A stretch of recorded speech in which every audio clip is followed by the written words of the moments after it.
Dans cet exercice, le but va être d'utiliser la méthode replace child et ça va être de remplacer ce titre-là par un autre titre.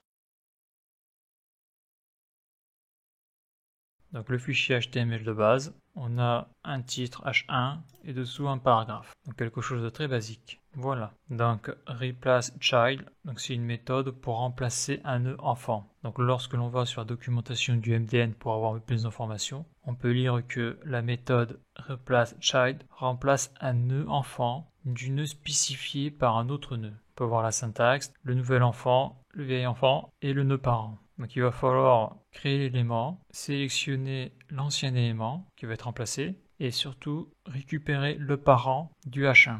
C'est marqué ici new child et le nouveau nœud qui remplacera old child s'il existe déjà dans le DOM, il sera d'abord enlevé. Old child est le nœud existant à remplacer et replace node est le nœud remplacé. C'est le même nœud que old child. Donc là on a un exemple, mais bon, voilà. Donc là, ce que je vais faire déjà, c'est créer mon nouvel élément H1. Donc c'est la même base que sur les autres exercices. Pour créer un élément, c'est toujours la même chose. Donc nouveau titre.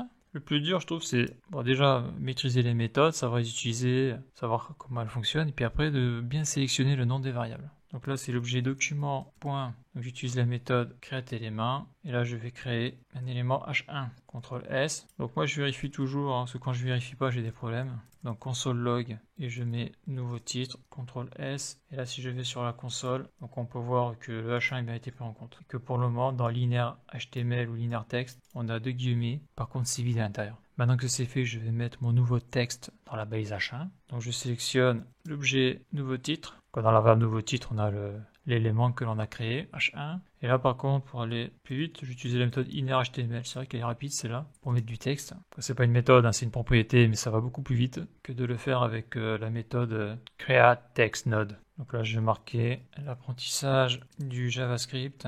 C'est difficile. Donc je fais CTRL S, ok. Donc là, j'ai créé mon élément et j'ai mis donc du texte dedans. Donc si je regarde ici, là, je clique sur le triangle H1. Si je descends, on voit que sur inner text, sur inner HTML, l'apprentissage du JavaScript c'est difficile, on voit qu'il l'a pris encore, donc ça c'est bon, l'élément est créé avec son texte. Maintenant, l'élément que je vais remplacer, donc c'est celui-là, c'est le H1, il faut que je le sélectionne. Donc je crée une variable const élément à remplacer. Donc pour le sélectionner, c'est toujours l'objet document, .querySelector. Je le sélectionne et après dedans je vais mettre H1. Donc ça c'est l'élément que je veux remplacer. Donc ça il faut que je l'enlève.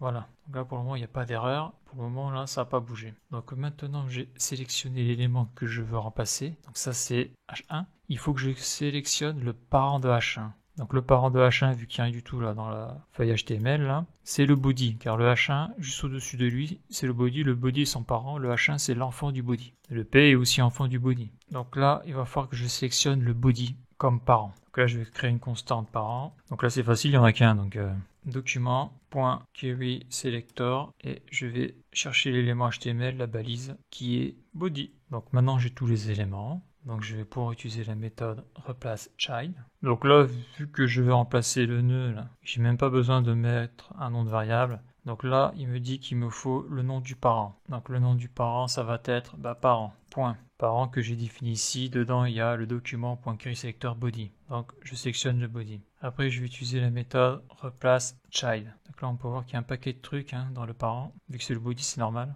Donc je tape R, ça ira plus vite. Replace. D'ailleurs, il ne le voit pas, même si c'est une méthode. Ouais. Donc là, il me faut le nouvel enfant et le vieux nœud. Donc, c'est ce qui marque dans la documentation JavaScript du MDN. Donc, le nouvel enfant. Le nouvel enfant, c'est ici, c'est nouveau titre. Je mets comme ça. Et après, il me faut le vieux nœud. Donc, le old child, le nœud existant à remplacer. Donc, je l'ai marqué, je l'ai bien repéré, c'est élément à remplacer. C'est le H1 que je vais remplacer, là, l'ancien H1. CTRL C, je fais comme ça. Si je fais CTRL S, on peut voir que le texte a changé. Donc, l'apprentissage JavaScript, c'est difficile. Donc, c'est ce que j'ai mis ici. Là, on peut voir qu'au niveau du H1, le texte a été changé, c'est normal. Au niveau de l'inspecteur, c'est aussi changé, ce qui est tout à fait normal. Là, je sélectionne le H1, on le voit. Si je vais sur le document index.html, on voit que là, c'est l'ancien texte, c'est normal. Donc voilà, donc là, on a remplacé avec la méthode replaceChild l'ancien H1 par un nouveau.